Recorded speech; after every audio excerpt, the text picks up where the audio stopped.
Why do you need to know that? And that sort of stuff. So it was really painful. But it's a numbers game. You call enough of them, you're going to get a deal. And I did, and that's how I actually got in the rental business to start off with. But it's tough work, and I don't like hearing lots of no's.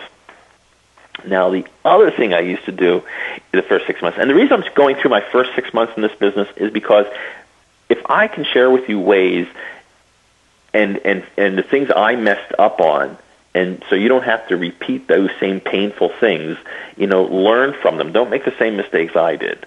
That's why the franchise formula works so well. But, I did bandit signs. I thought that's what they tell you to do. I'll do bandit signs.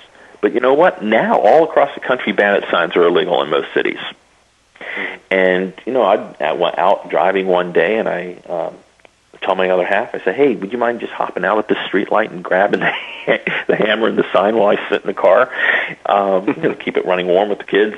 And, of course she does. And the next thing I know, 2 minutes later, you hear this, woo, woo. Well, it's the police department. They say, you can't put up signs. That's a $25 fine. And you got to ask yourself, how fast $25 fines can have $25. It gets expensive. And you know what? Since I was a CEO of a software company and now I'm relegated to putting up bandit signs, I'm like, this was not appealing to me at all.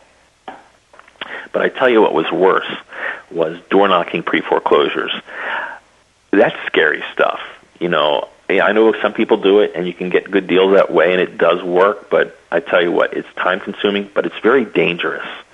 I've heard all sorts of stories out there. I've had even guns pulled on me. But I went out and I did it, and just to give you one example of what was going on was, in Charlotte, nobody owns burglar alarms. They all own pit bulls. Now, can you imagine you get through this gate, you're almost to the door, when around the corner you see a great big pit bull coming at you full steam? That's awful. What do you do? And still, do you run? Do you get down on your knees and pray, or what? Yeah, exactly. Well, I want you to imagine this. I just turned around, and I looked at that gate, and I started running. And this dog is coming after me. He's chomping at my assets, and and I thought I was going to die. But just in the nick of time, I had this cat came out of nowhere and karate kicked this dog and saved my life. Now, great picture. The point of this story is really, there's got to be a better way to get deals than going knocking on doors in dangerous neighborhoods and people who don't want to talk to you. So that's Karate Cat. So, what the other thing is, though, I was driving all over town, too. I was wasting time. I was spending lots of money on gas, talking to unmotivated sellers. I didn't want it. You know what I wanted?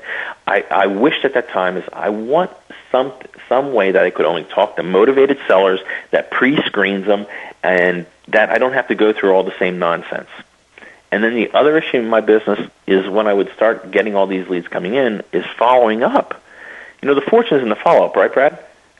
Absolutely. You don't always get it the first time around. But, at the time, my follow-up system was sticky notes and piles of paper. I'd say, here's my notes on the wall. Here's my piles of paper. Don't touch them.